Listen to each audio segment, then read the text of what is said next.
In 2021, India's e-commerce market broke a record. Every single day throughout the entire year, more than 1 crore orders were delivered. And that had never happened before in the history of the country. And while India's logistics industry benefited from this increasing demand for deliveries, there was one company in particular, a startup, that fulfilled close to 20% of these orders. And in just a decade, they've become the market leader in India's logistics space. This startup was founded in Delhi back in 2011. In fact, the city's name is embedded in the company's name. Delhivery, a startup that came from humble beginnings and began in a market dominated by massive companies, but figured out a way to beat them at their own game. And that's the story that I'm going to be telling you all today, coming up right after this.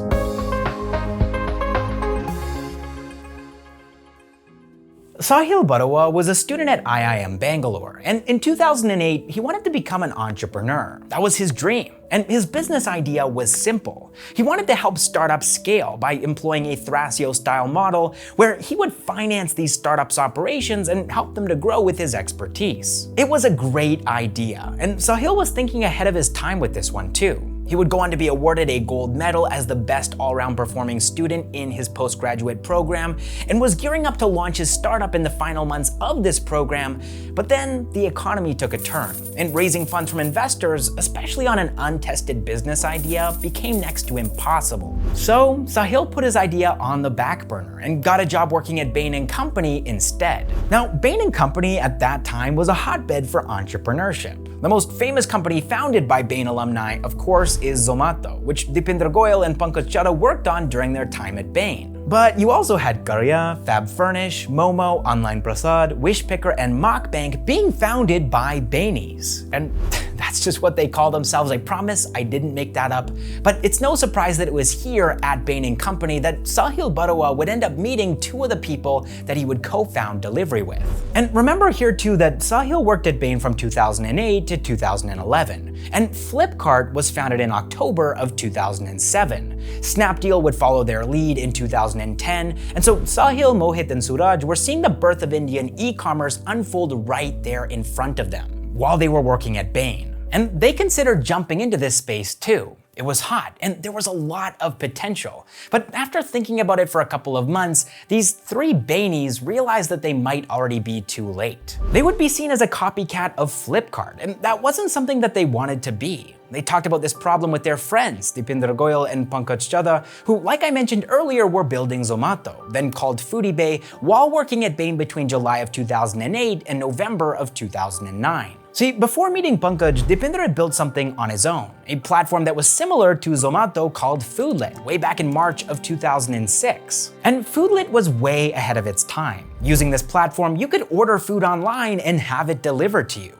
That didn't exist anywhere else in India back in 2006, but logistically, it was a nightmare. Foodlit didn't have its own fleet of delivery partners, and so food delivery was fulfilled by the restaurants themselves. And many of them did have a small team of in-house food delivery staff, but during peak hours, this system would often break down. Food could take anywhere between 30 minutes to several hours to be delivered, and that was if the driver got the address right. In 2006, smartphones didn't really exist in India, and so GPS navigation through Google Maps or some proprietary in-house navigation tool wasn't really an option for any of these restaurants.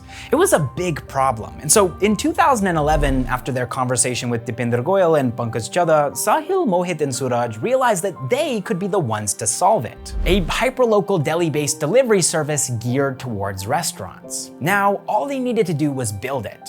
And that's where they ran into their first problem. None of them knew how to code. They couldn't build a website or software, nothing. They needed a techie. And that's when Sahil remembered someone that he'd met through a mutual friend at the Hard Rock Cafe in Mumbai back in 2009.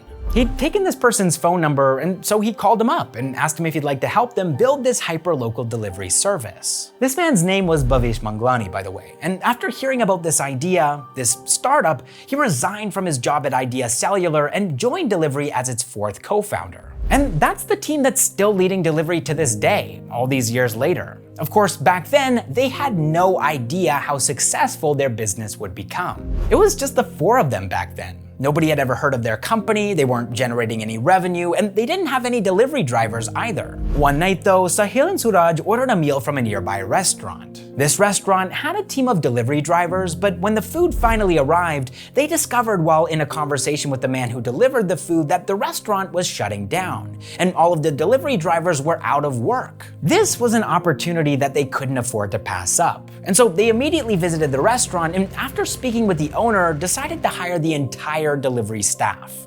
And that's how it all got started, a service for delivering food in Gurugram in 30 minutes or less. So Delhivery began their operations in May of 2011. They had 4 delivery drivers and 2 employees. It was admittedly a small team, but in their first month, they were already getting 100 orders per day. There was clearly latent demand here, and they were on track to become Gurugram's go-to food delivery service, but then in June the following month, an online men's fashion platform called Urban Touch reached out to them, asking them if they could deliver clothes too. And at first, the co-founders of Delhivery were hesitant because they were a food delivery service, not a clothing delivery platform. But then they realized that their delivery drivers were only really busy during lunch and dinner. That's when people ordered a lot of food, and the rest of the day, well, they just didn't have a lot of work to do. And so the co-founders of Delhivery came together and decided that as a way of generating some extra revenue on the side, it would make sense to handle deliveries outside of the food space in between peak food ordering hours. So they started tying up with e-commerce companies who wanted to get items to their customers quickly.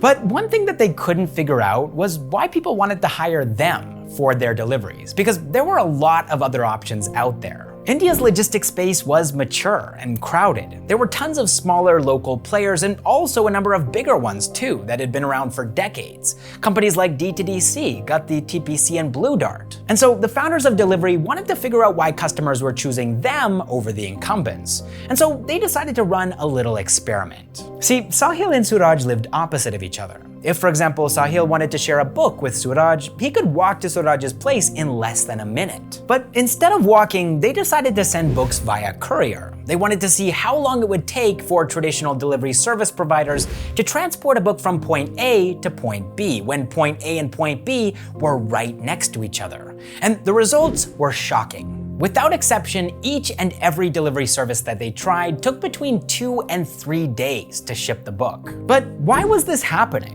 Why were these logistics giants with vast networks so inefficient at delivering packages? Well, one of the reasons was that these traditional dinosaur companies hadn't put much effort into keeping up with or meeting the needs of India's rapidly growing e-commerce space. They were still doing what they'd been doing for years, and this had always worked for them. If it ain't broke, don't fix it, right? Their business model just wasn't customer-centric because they were following a hub and spoke model. This is a model for doing logistics, and it looks like a bicycle wheel. It's this idea that all packages first go to a central hub, and then from there they get delivered to their respective customers. And that delivery, of course, is the spoke. Now, there's nothing inherently wrong with this model. It's the same model, after all, that the aviation industry uses, with airports as the central hub and customer destinations as the spokes. But there's also a big difference between the aviation industry and logistics. With aviation, customers need to go to the airport. It's where immigration and immigration happen, security checks and boarding pass printing, airport fueling and maintenance, but logistics doesn't need to be like that. To ride in an Ola cab, you don't need to first go to an Ola cab station, a central hub where you can board your cab to its final destination. Instead, you can order an Ola from anywhere and have it take you anywhere. And this is what Delhivery started offering, the Ola or Uber of food and e-commerce delivery. And thanks to Bhavesh Manglani's tech layer, Delhivery started being able to collect more and more data from these deliveries. And with this data, they were able to make their new delivery model even more efficient and precise. They took the hub and spoke model of their competitors, who at this point didn't even know or care that Delhivery existed, and they modified it. They upgraded it into a brand new tech-enabled mesh model that enabled them to deliver packages faster and cheaper than anybody else. In just 3 months of venturing into e-commerce delivery, the revenue that Delhivery was making from e-commerce was 4x what they were making from hyperlocal food delivery. It wasn't what they had set out to do, but they quickly realized that the opportunity was significantly bigger in e-commerce than it was in food. And so as time went on, from a complete focus on food, Delhivery gradually pivoted into a fully fledged e-commerce logistics startup. So we've established now that Delhivery was disruptive from day one. It's part of their DNA as a company. Taking pre-existing ideas, changing or upgrading them, and then offering their customers this refined, reimagined service or feature is what they're good at. That's how they've been able to come out on top. And so I want to go through some of those things, some of those innovations that have enabled delivery to become so successful as a business. The first of these is customer centricity. The features and offerings that they provide their customers with are always intended to impress and to please. Take, for example, real-time updates. In India's logistics space at that time, this was unheard of. Package tracking in real time? Customers were blown away. And that's not all. Delivery did something that nobody had seen before: modularity. They started offering first-mile delivery, last-mile delivery, and middle-mile delivery as separate standalone services, alongside their comprehensive full-service packages. Each part of their delivery service was segmented and separate, making the business extremely efficient and significantly cheaper than the competition. I'm talking 70% cheaper by 2017. That is a huge discount. And then you also have payment collection. This was a huge pain point for sellers using traditional logistics services because, again, it was designed around the existing mode of payment in the early 2000s, cash. Back then there was no UPI, very few people had credit cards, and so cash on delivery reigned supreme. But this wasn't working for e-commerce companies. They were already acting as middlemen between sellers and customers, and now they were outsourcing their deliveries to another middleman, logistics companies. These logistics companies would collect cash on delivery, that cash on delivery would reach the e-commerce company after 30 days, and then it would take another 30 days for that cash to reach the original seller's bank account. That is a 60-day inefficiency that delivery was able to cut down on significantly. First, they set up collection centers close to banks so that delivery drivers could deposit cash on delivery the same day that they collected it from the end customer. Then they actually tied up with banks to ensure that the money that they collected from the end customer could be delivered to delivery's e-commerce clients the following day. And they didn't stop there. Eventually, in 2013, they acquired cash collection startup Garpe to speed things up further. The result of all of these efforts was that delivery was able to cut down the time for their e-commerce clients to collect money from 30 days to just 2 days. Delivery had just become 15 times faster with payments than their competition. And now, finally, their competition was beginning to sweat. But by this point, it was already too late. Delivery was on a customer acquisition spree. During their first year and a half of business, delivery salespeople would just walk up to prospective customers and offer them a 30-day free trial. This, like so many of Delivery's other strategies, was unheard of. But Delivery is a technology-first company. They borrowed this strategy from the world of software as a service, where 30-day trials are the norm.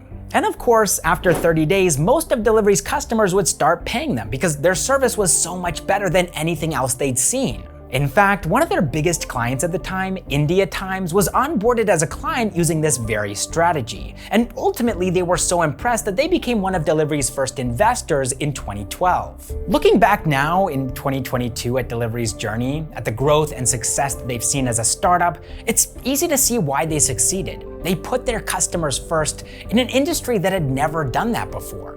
But this wasn't something that they achieved in one fell swoop. It was a consistent, intentional effort on their part, something fundamental to the company's DNA. Something that shaped each and every decision that the company took, from the early days when they only had a presence in Gurugram to today, when they cover 88.3% of all of the PIN codes in India. But let's go back to Gurugram for a second, because for a long time, that was the city for them. That's the only place where they had a presence. They intentionally chose not to expand to other locations until they had perfected their operations in Gurugram. And this is something that we actually saw another hugely successful Indian startup, Licious, doing in Bengaluru in 2015. And if you want to know more about their story and the journey that they took to become India's #1 D2C meat brand, then you can find that video up here. But coming back to Delivery now, they ended up spending one entire year making mistakes, learning about and refining their process in Gurugram, and this made it really easy for them to produce identical results across India.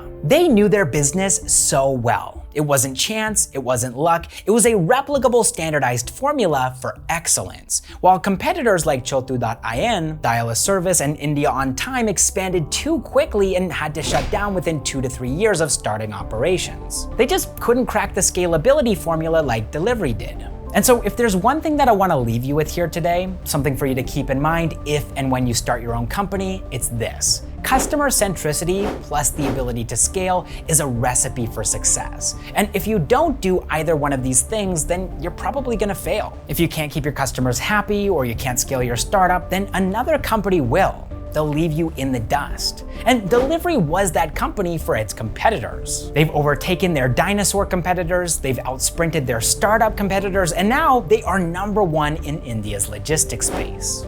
All right, thank you guys so much for watching this episode of Backstage with Millionaires. I really hope that you enjoyed it. I hope that you learned something from it, and I will see you in the next one.